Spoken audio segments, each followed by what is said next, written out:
Hello friends, welcome back our channel. आप सभी का आपके अपने चैनल पर स्वागत है। आज हम बात करने वाले हैं एचटेट पीजीटी कंप्यूटर साइंस का जो है प्रॉपर हम सब्जेक्ट डिस्कस करने वाले हैं कि कैसे जो है क्या करें इस एक महीने के अंदर कि आप 50 से ज़्यादा जो है नंबर ले लो, है ना। मतलब सिर्फ और सिर्फ कंप्यूटर में 60 में से 50 नंबर कैसे ले सकते हो वो आज हम डिस्कस करने वाले हैं। वही सब्जेक्ट हम डिस्कस करने वाले हैं जहां से एग्जामिनर बार बार क्वेश्चन पूछता है। और ऐसा क्या क्या जो है, कौन सी ऐसी स्ट्रेटेजी फॉलो करो कि भाई 30 दिनों में 50 नंबर, है ना। बहुत बड़ा टारगेट होता है लेकिन आपका सब्जेक्ट है तो इतना तो बनता है ना। तो पूरी चीज़ों को मैं डिटेल में बताने वाली हूँ, सारी चीज़ों को यहाँ पर एनालिसिस करके लाई हूँ ताकि जो है आप अगर आप प्रॉपर एक स्ट्रेटेजी फॉलो करोगे इस 30 दिनों में तो आप अच्छा खासा जो है एग्जाम में परफॉर्मेंस दे सकते हो। बिल्कुल सही सुना आपने, अपनी एग्जाम में आप अच्छी खासी परफॉर्मेंस दे सकते हो अगर आपने प्रॉपर तरीके से, कहते हैं ना, अगर आपने स्मार्ट अप्रोच अगर फॉलो की है तो आप डेफिनेटली जो है 50 नंबर ले जाओगे, 50 से ज्यादा।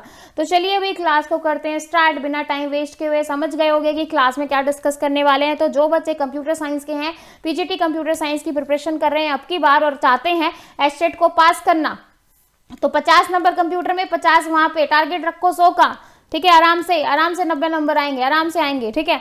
तो चलिए भाई, उससे पहले देखो, कोई भी एग्जाम पास करना होता है तो हमें क्या करना होता है, हमें टेस्ट सीरीज लगानी होती है। बहुत सारे बच्चे ऐसे हैं जिनकी प्रिपरेशन बहुत अच्छी होती है, जिनका जो प्रिपरेशन वाला पार्ट है वो बहुत स्ट्रांग होता है। प्रॉब्लम कहाँ आती है? प्रॉब्लम आती है टाइम मैनेजमेंट की। एग्जाम में जो है टाइम को मैनेज नहीं कर पाते। बहुत सारे बच्चों के साथ ये प्रॉब्लम है कि भाई बहुत अच्छा कॉमन तैयार कर लिया है, कॉमन पार्ट बहुत स्ट्रॉन्ग कर लिया, कंप्यूटर पार्ट बहुत अच्छा कर लिया, फिर भी जो है टाइम को मैनेज नहीं कर पाए, जिसकी वजह से जो है एग्जाम में अच्छा परफॉर्म नहीं कर पाते और जो है एग्जाम में रह जाते हैं। उसी के लिए हम आपके लिए लेकर आए हैं यहाँ पर टेस्ट सीरीज। बिल्कुल सही सुना आपने, 150 नंबर की आपको कहीं पर भी नहीं मिलेगी, हर जगह जो है अलग अलग मिलेगी। कॉमन पार्ट अलग मिलता है आपको, कंप्यूटर साइंस वाला पार्ट अलग मिलता है, लेकिन यहाँ पर जो है आपको पूरा का पूरा पार्ट एक साथ मिल रहा है। यानी कि पूरा का पूरा, जैसे आपको एग्जाम में जो है 150 क्वेश्चन मिलते हैं वैसे ही आपको यहाँ पर भी 150 क्वेश्चन मिलेंगे। यहाँ पर आप देख सकते हो Haryana TET PGT computer science, और इसका जो प्राइस है 299 है। लेकिन अगर आप NS50, अगर आप मेरे चैनल से पढ़ाई कर रहे हो और NS50 कोड यूज करते हैं तो सीधा सीधा आपको 50% का यहाँ पर डिस्काउंट मिलेगा। और ये जो टेस्ट सीरीज मिलेगी आपको 149 रुपीज में मिलेगी। 149 रुपीज में आपको ये टेस्ट सीरीज मिलेगी और 149 में मतलब सिर्फ और सिर्फ 150 में आपको 10 पेपर, है ना। तो एक तरीके से देखा जाए तो यहाँ पर जो है आपको एक में आपको 150 क्वेश्चन मिल रहे हैं, तो 10 में आपको कितने क्वेश्चन मिलेंगे? तो 1500 क्वेश्चन की अगर आप एग्जाम से पहले प्रैक्टिस कर लेते हो तो आपकी जो प्रिपरेशन है वो बहुत अच्छी हो जाएगी, ठीक है। तो ये आपको मिलेगा कहाँ पे? ये मिलेगा आपको परीक्षा ऐप पे। कहाँ पर? परीक्षा ऐप पर। तो परीक्षा ऐप को डाउनलोड कीजिए, आज से ही लीजिए, आज ही से जो है आपकी ये स्टार्ट हुई है सीरीज, आज से ही आपकी ये सीरीज स्टार्ट हुई है। तो आप यहाँ पर देख सकते हैं, ठीक है, 50% ऑफ फॉर NS50। तो अगर आप NS50 यूज करते हैं तो आपको सीधा सीधा 50% का यहाँ पर डिस्काउंट मिल जाएगा और आप अपने स्कोर को बढ़ा सकते हैं, है ना। तो भाई आप जो है आज से ही मतलब 2 दिन में एक पेपर को लगाइए और जो है साथ के साथ अपना पढ़ाई भी कीजिए और पेपर की भी प्रैक्टिस कीजिए, ताकि जो है आपको पता चल सके कि हाँ आपने जो है कितनी तैयारी की है और कितना आपका हुआ है, ठीक है। क्लियर है भाई? ओके, अब हम बात करते हैं टेस्ट सीरीज। समझ में आ गई? टेस्ट सीरीज से क्या होता है कि हमारे जो है 10 से 20 नंबर आराम से बढ़ जाते हैं। तो जो बच्चे 80 पे आके रुक जाते हैं वो 90, मतलब बहुत सारे बच्चे ऐसे होते हैं जो 80 प्लस होते हैं लेकिन 90 तक नहीं पहुंच पाते। तो ये जो 80 और 90 यहाँ का जो बीच का गैप है ये दूर करता है आपका टेस्ट सीरीज। कौन दूर करता है? Test series. तो टेस्ट सीरीज की आप जितनी प्रैक्टिस करोगे उतना आप लोगों के लिए बेनिफिट है, ठीक है। अब हम बात करते हैं कंप्यूटर साइंस की। कंप्यूटर साइंस के इंपॉर्टेंट क्वेश्चन की बात करने वाले हैं। वैसे तो मैं आपको बता ही चुकी हूँ कि भाई कौन से सब्जेक्ट में से कितना आता है, हर बार कितना आया है, तो फिर भी मैं एक बार फटाफट आपको फिर से दिखा देती हूँ कि भाई आपका जो है डिजिटल, अगर मैं डिजिटल इलेक्ट्रॉनिक की बात करूँ तो डिजिटल इलेक्ट्रॉनिक में आप देख सकते हो 5 नंबर। डिजिटल इलेक्ट्रॉनिक में कितना? 5 नंबर का आपका हर बार आता है। 2014 में फर्स्ट टाइम कंप्यूटर का एग्जाम हुआ था, 2020 में जो आप देख सकते हो 4 6 4 6 4 6, यानी कि 5 नंबर आपका फिक्स है कि डिजिटल में से आएंगे। तो ये जो 5 नंबर है ये आपके कहाँ से आते हैं? इसमें आपको के मैप देखना पड़ेगा, के मैप आपका क्या होता है, ठीक है। देन आपको मिनिमाइजेशन वाला पोर्शन देखना पड़ेगा कि मिनिमाइजेशन जो आपकी होती है ना, कि आपको जो है फॉर्म दे दी जो है उसको मिनिमाइज करना होता है, ठीक है। तो मिनिमाइजेशन देन जो है आपको जो आपका वंस कॉम्प्लीमेंट, टूज कॉम्प्लीमेंट, यहां से क्वेश्चन आता है। वंस कॉम्प्लीमेंट, टूज कॉम्प्लीमेंट में से क्वेश्चन पूछता है। कन्वर्जन, कन्वर्जन यानी कि जो बाइनरी सिस्टम होता है आपका, नंबर सिस्टम आप जिसको कहते हैं, सॉरी, नंबर सिस्टम में से क्वेश्चन आता है। ठीक है, हेक्साडेसिमल को डेसिमल में चेंज करो, बाइनरी में चेंज करो, ऑक्टल में चेंज करो। ठीक है, तो नंबर सिस्टम में से क्वेश्चन आता है। देन जो है फ्लिप फ्लॉप, और ये बहुत ज्यादा डीप में नहीं आते। सबसे बड़ी बात ये है कि देखो कहने को बहुत सारी चीजें आ गई हैं डिजिटल के अंदर, ठीक है, लेकिन इनमें से बहुत सारा नहीं आता। मतलब ये कि आपको ये नहीं है कि फ्लिप फ्लॉप को बहुत डिटेल में पढ़ लो, नहीं भाई, ऐसे करना है। पढ़ना सब कुछ है, लेकिन पढ़ना ऐसे है कि भाई एग्जाम में क्वेश्चन नहीं जाना चाहिए, और ये भी ना हो कि आपके दिमाग में बहुत सारी खिचड़ी हो जाए, क्योंकि लास्ट के 30 दिनों में आप कोई भी ऐसी नहीं है कि भाई आप सभी चीजों को डिटेल में कर पाओ। नहीं, डिटेल में नहीं करना है, आपको चीजों के बारे में पता होना चाहिए कि इसके अंदर होता क्या है, लेकिन इतनी ज्यादा डिटेलिंग भी नहीं। अब यहाँ पर मैं एग्जाम्पल लूँ, रियल लाइफ एग्जाम्पल लेती हूँ। आप गए शादी में, ठीक है, शादी में गए, बहुत बड़ी शादी थी, बहुत बड़ी शादी थी, ठीक है, शादी बहुत बड़ी थी, और वहां पे जो खाना था वो बहुत सारे, मतलब इतनी सारी वैरायटी थी, तो आप कंफ्यूज हो गए कि भैया क्या खाएं क्या ना खाएं, इतना बड़ा पेट नहीं है भाई, थोड़ा थोड़ा भी खाएंगे तो भी मतलब सारा हो नहीं पाएगा। तो भाई एक ने क्या किया, 2-3 स्टॉल पे ही गया, अपना पेट भर के रह गया। ठीक है, एक बंदे ने क्या किया, थोड़ा थोड़ा थोड़ा थोड़ा थोड़ा थोड़ा थोड़ा थोड़ा, मतलब हर एक स्टॉल पे थोड़ा थोड़ा थोड़ा थोड़ा, मतलब एक एक पीस खाया, रख दिया, खाया खाया, मतलब इस तरीके से सभी में जो है चेक कर लिया कि भाई हाँ, मतलब, और उसका पेट भी भर गया। समझ में आया? तो यही आपका जो है एचटेट का आपको भी ऐसे ही करना है कंप्यूटर साइंस के लिए, कि भाई सभी को देखना है, सभी को करना है। ठीक है, लेकिन इतने मतलब ऐसा नहीं कि 2-3 सब्जेक्ट आपने बहुत ज्यादा डिटेल में कर लिए और वहां से 5-5 नंबर का आ रहा है, आपने 15-20 नंबर का ही किया, बाकी 60 में से 40 नंबर का तो रह गया। तो ये काम नहीं करना है, करना सब कुछ है। ठीक है, तो उस पागल जैसे काम नहीं करना कि भाई 3 जगह पे ही खा के अपना पेट भर दिया। तो आप ऐसे करो कि भाई 3 सब्जेक्ट आपने बहुत अच्छे से कर लिए, बाकी जो है बाकी 7 सब्जेक्ट छोड़ दिए। तो ऐसा नहीं करना है। ठीक है, क्लियर है भाई? समझ में आया मैं कहना क्या चाह रही हूँ? ठीक है, तो डिजिटल समझ में आ गया। डिजिटल में आपको क्या करना है, के मैप करना है, आपको नंबर सिस्टम करना है। देन जो है आपको लॉज, जो आपका जो है डी मॉर्गन थ्योरम क्या होती है, आइडेंटिटी लॉ क्या होता है, डिस्ट्रीब्यूटर लॉ क्या होता है, तो यहाँ से क्वेश्चन आता है। ठीक है, तो ये चीजें आपको पढ़नी है। क्लियर है भाई? इसके बाद जो नेक्स्ट सब्जेक्ट आता है, नेक्स्ट जो सब्जेक्ट आता है जो सबसे ज्यादा वेटेज रखता है वो है आपका MS ऑफिस। सबसे ज्यादा अगर मैं कहूं कि भाई 2 सब्जेक्ट छोड़ने हो और 1 सब्जेक्ट करना हो तो आप MS ऑफिस को बिल्कुल मत छोड़िएगा, जिसके अंदर आपका वर्ड आता है, MS Word, Excel, PowerPoint, ये तीनों चीजें आती हैं। ठीक है, यहां से हर बार जो है 11 से 12 नंबर फिक्स है भाई। 10 प्लस यहाँ पर है, तो भाई 60 नंबर में से अगर 10 नंबर का ये आ रहा है तो आप समझ लो ना ये सब्जेक्ट कितना इंपॉर्टेंट है, ये सब्जेक्ट यहाँ पर कितना इंपॉर्टेंट है। तो MS ऑफिस को कोई भी बच्चा इग्नोर नहीं करेगा, कोई भी बच्चा नहीं छोड़ेगा, और MS ऑफिस का आपको सारा करना है। इंपॉर्टेंट कीज जो इंपॉर्टेंट जो आपकी होती हैं कि भाई शॉर्टकट कीज वगैरह होती हैं, ये आपको डेफिनेटली करनी है, प्लस आपको थोड़ा बहुत थ्योरी पोर्शन भी देखना है। ठीक है, तो भाई आपको ये MS ऑफिस वाला पोर्शन बहुत अच्छे से करना है। समझ में आ गया? MS ऑफिस बहुत अच्छे से करना है। इसके बाद क्या करने वाले हो, इसके बाद करो कंप्यूटर फंडामेंटल। ये जो सब्जेक्ट मैं बता रही हूँ बहुत इंपॉर्टेंट है। मैंने आपको बताया डिजिटल 5 मार्क्स, फिर बताया MS ऑफिस 5 to 7, 11 to 13। ठीक है, फिर मैंने बताया आपको, बताया नहीं अभी बता देती हूँ, फिर मैंने बताया कंप्यूटर फंडामेंटल। कंप्यूटर फंडामेंटल की अगर मैं बात करूं तो कंप्यूटर फंडामेंटल में आपको मेमोरी वाले में से डेफिनेटली है कि यहां से क्वेश्चन आएगा। देन कंप्यूटर की हिस्ट्री, देन डेवलपमेंट। ठीक है, इसके साथ ही इनपुट आउटपुट भी देख लेना। ठीक है, एक बार बस अपने दिमाग से निकाल लो, मेमोरी वाला पोर्शन बहुत अच्छे से करना है, हिस्ट्री करनी है, डेवलपमेंट करना है, इनपुट आउटपुट वाला करना है, फुल फॉर्म यहाँ करना चाहो यहाँ कर लेना, अदरवाइज अलग से करवा दूंगी। तो ये आपका कंप्यूटर फंडामेंटल हो गया। ठीक है, कंप्यूटर फंडामेंटल के बाद बात करूं, कंप्यूटर फंडामेंटल के बाद अगर बात करूं तो वो होता है आपका कंप्यूटर नेटवर्क। बहुत इंपॉर्टेंट सब्जेक्ट आपका कंप्यूटर नेटवर्क की अगर बात करें तो कंप्यूटर नेटवर्क में कुछ करो ना करो, लेकिन OSI मॉडल को जरूर कर लेना। यहीं से आपका जो है 4 से 5 हो जाएगा। कंप्यूटर नेटवर्क भी आप कह सकते हो 7 से 9,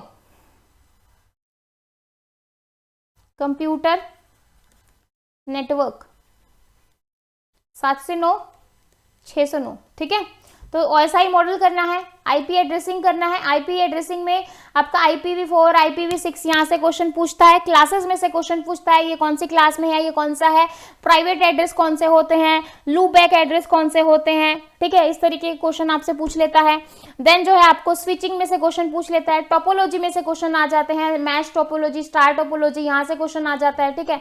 स्विचिंग में से क्वेश्चन आ जाता है, सर्किट स्विचिंग, आपकी पैकेट स्विचिंग, मैसेज स्विचिंग, ठीक है, तो यहाँ से क्वेश्चन पूछ लेगा।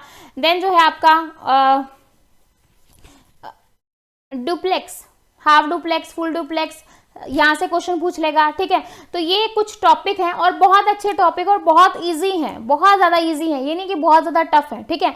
तो यहाँ से क्वेश्चन आएंगे 6 से 9 नंबर का, ठीक है। इसके बाद बात करूं, इसके बाद है आपका ऑपरेटिंग सिस्टम, इसके बाद है आपका ऑपरेटिंग सिस्टम। अगर ऑपरेटिंग सिस्टम की बात की जाए तो ऑपरेटिंग सिस्टम में अगर मैं बोलूं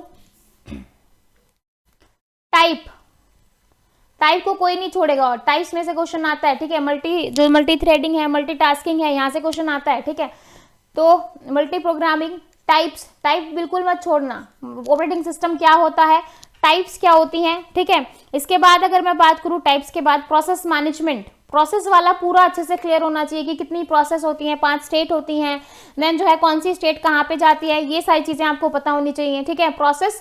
प्रोसेस वाला आपको बहुत अच्छे से समझ में आना चाहिए। उसके बाद जो है CPU शेड्यूलिंग एल्गोरिथम आपको बहुत अच्छे से आनी चाहिए। जो इसकी टर्मिनोलॉजी है, लाइक जो है आपका कंप्लीट टाइम कौन सा होता है, बर्स्ट टाइम कौन सा होता है, ठीक है, टर्न अराउंड टाइम कौन सा होता है, एवरेज टाइम कौन सा होता है, इन सब के बारे में आपको पता होना चाहिए, इन सब की डेफिनेशन आपको पता होनी चाहिए। देन जो है आपको यहाँ से क्वेश्चन आएगा आपका पेज रिप्लेसमेंट में से क्वेश्चन आएगा, लाइक फीफो कौन सी होती है, ऑप्टिमल पेज रिप्लेसमेंट कौन सी है, LRU कौन सी है, तो यहाँ से आपको क्वेश्चन जो है डेफिनेटली एग्जाम में देखने को मिलेगा। देन जो मैं बात करूँ जो है डिस्क शेड्यूलिंग, तो डिस्क शेड्यूलिंग में से क्वेश्चन आएगा कि भाई स्कैन, फीफो, ये कौन से जो है आपको बस पता होना चाहिए कि कैसे कैसे ये काम करते हैं। देन आपका जो क्वेश्चन आता है वो डेडलॉक में आपको पता होना चाहिए कौन कौन सी नेसेसरी कंडीशन है जहां से डेडलॉक लगता है और कौन सी ऐसी है जिसकी वजह से हम डेडलॉक को हटा सकते हैं, ठीक है। तो ये कुछ टॉपिक हैं और बहुत ज्यादा, ये भी इतना नहीं है कि भी बहुत ही ज्यादा है और आप इसको नहीं कर सकते, ठीक है। तो सब कुछ ऐसा है जो सब कुछ आप कर सकते हो, बहुत ही आसान है, बहुत ही ज्यादा, ठीक है। तो यहाँ पे लिख दो भाई आपका ऑपरेटिंग सिस्टम, तो ऑपरेटिंग सिस्टम हो गया आपका 5 से 7, ठीक है। देन आपका क्या रह गया 5 सब्जेक्ट हो गए भाई, और आपका क्या रह गया है digital, MS Office, computer fundamental, computer network and operating system.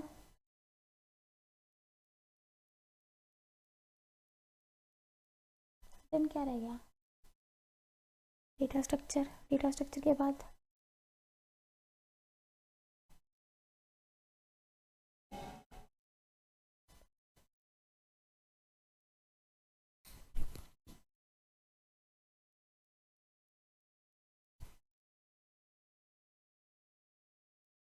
C++ भी इम्पोर्टेंट है।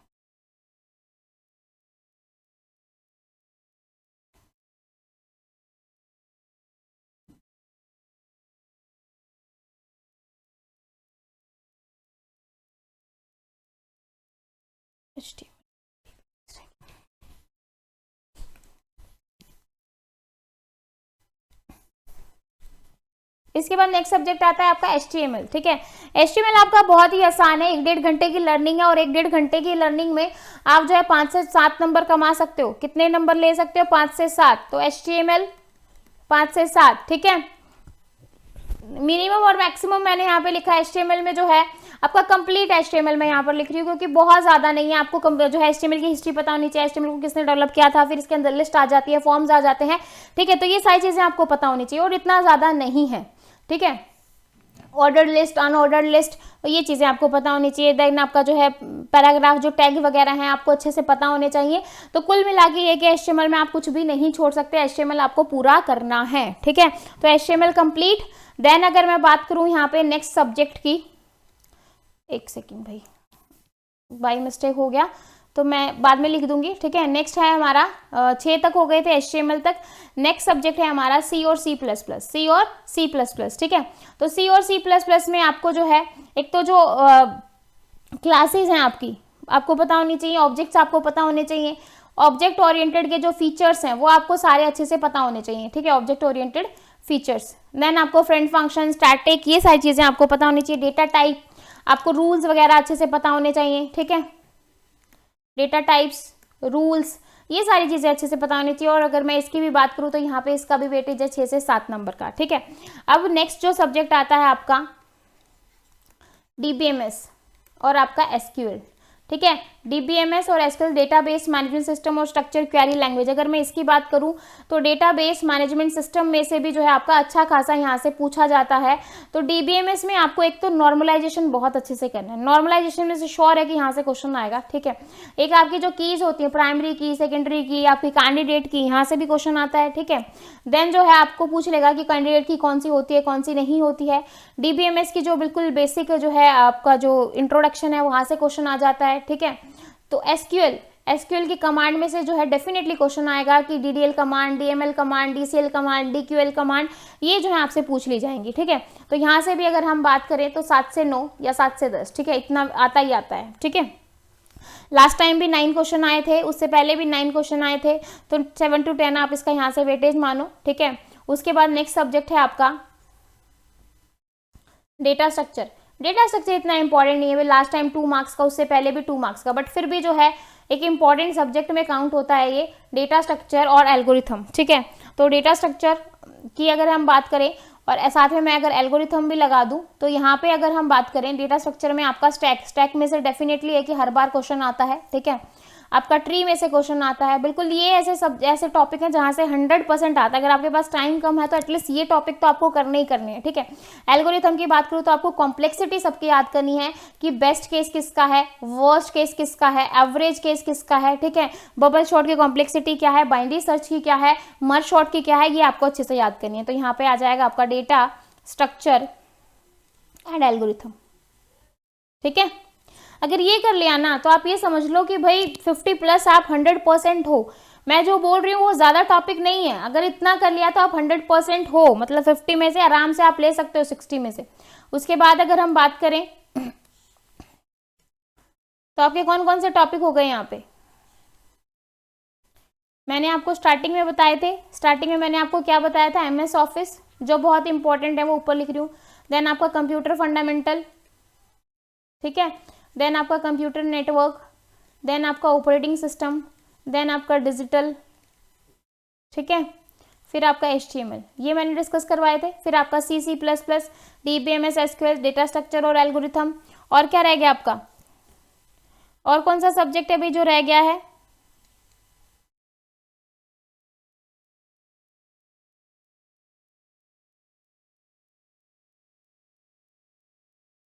अब देखो, अब जो आपका कंप्यूटर जो है COA वाला जो पोर्शन है वहां से मेमोरी वाले में से आता है, वो मैंने कंप्यूटर फंडामेंटल में ऐड कर दिया। एड्रेसिंग मोड में से 1-2 क्वेश्चन आपको देखने को मिल जाता है, ठीक है। सॉफ्टवेयर इंजीनियरिंग की अगर मैं बात करूं, सॉफ्टवेयर इंजीनियरिंग में से 3 क्वेश्चन, 2 से 3 क्वेश्चन आते हैं। तो सॉफ्टवेयर इंजीनियरिंग में एक तो आपका टेस्टिंग 100% है कि टेस्टिंग में से आएगा, कोहेजन कपलिंग में से क्वेश्चन आ जाता है, ठीक है। देन जो आपका SDLC मॉडल में से क्वेश्चन आता है, ठीक है। तो यहाँ से जो क्वेश्चन आएगा वो टेस्टिंग में से, जो white box testing, beta testing, alpha testing, ठीक है, ये जो है एक्सेप्टेंस टेस्टिंग, यहाँ से क्वेश्चन आता है। और कोहेजन कपलिंग में से क्वेश्चन आता है। आपको पता होना चाहिए कौन सी वर्स्ट है, कौन सी बेस्ट है, कितनी टाइप होती हैं, ये चीज़ आपको पता होनी चाहिए अच्छे से, ठीक है। बेस्ट डिज़ाइन के लिए हम क्या करते हैं, और SDLC मॉडल्स आपको अच्छे से पता होने चाहिए, ठीक है। SDLC के जो स्टेप्स होते हैं वो आपको अच्छे से पता होने चाहिए। तो यहाँ से भी आपका जो है 2 से 3 मार्क्स का है, और एड्रेसिंग मोड भी आपका कंफर्म है कि 1 मार्क्स का आ जाता है, ठीक है। तो इसके बाद लास्ट जो है आपका कंप्यूटर की एब्रीविएशन। तो ज़्यादा सब्जेक्ट नहीं है, बहुत ही कम सब्जेक्ट्स हैं आपके, लेकिन अगर आप इन सब्जेक्ट्स को बहुत अच्छे से कर लेते हैं तो आराम से आप 50+ का टारगेट कर सकते हैं। और आपका खुद का सब्जेक्ट है तो आपको करना बनता भी है इतना। अगर आप चाहते हैं कि भाई एग्जाम मुझे करेक्ट करना है और अच्छे मार्क्स से करना है तो भाई बहुत ज़्यादा नहीं है, कहने को बहुत कंसाइज सा सिलेबस है और आप फटाफट जो है इसको कर सकते हैं अगर आप सीरियसली डेस्परेट हैं कि मुझे ये चीज़ करनी ही करनी है, ठीक है। तो भाई ये चीज़ करने के लिए आपको थोड़ा सा मेहनत करनी पड़ेगी, क्योंकि बिना मेहनत किए तो कुछ नहीं होने वाला, ठीक है। मेहनत करनी पड़ेगी, आज से ही लग जाओ, बार बार कह रही हूँ, आज से ही लग जाओ, ठीक है। जब से ही जब से पढ़ना शुरू कर दोगे तब से ही लगा कहते हैं ना कि जब जागो तब सवेरा। ये सोचो कि अरे 1 महीने में क्या होगा, मतलब 1 महीने में मैं कॉमन पढ़ूँ या ये पढ़ूँ, तो भाई अगर ये सोच के बैठे हो तो कुछ नहीं होने वाला। ये सोच रहे हो कि भाई क्या हो गया, 1 महीना तो है, करना ही है, ठीक है, तो हो जाएगा, ठीक है। क्लियर है भाई? तो कोई भी डाउट है तो आप मुझसे पूछ सकते हो। वीडियो अच्छी लगी तो लाइक कर देना, और चैनल पर नए हैं तो चैनल को सब्सक्राइब करना बिल्कुल मत भूलिएगा ऐसे ही वीडियोस के लिए। और कुछ भी डाउट है या कुछ भी पूछना है किसी भी सब्जेक्ट से रिलेटेड या किसी भी चीज़ में डाउट है तो आप कमेंट सेक्शन में पूछ लीजिएगा। तो फिर मिलेंगे ऐसे ही नई वीडियो के साथ, तब तक के लिए bye, take care and thank you.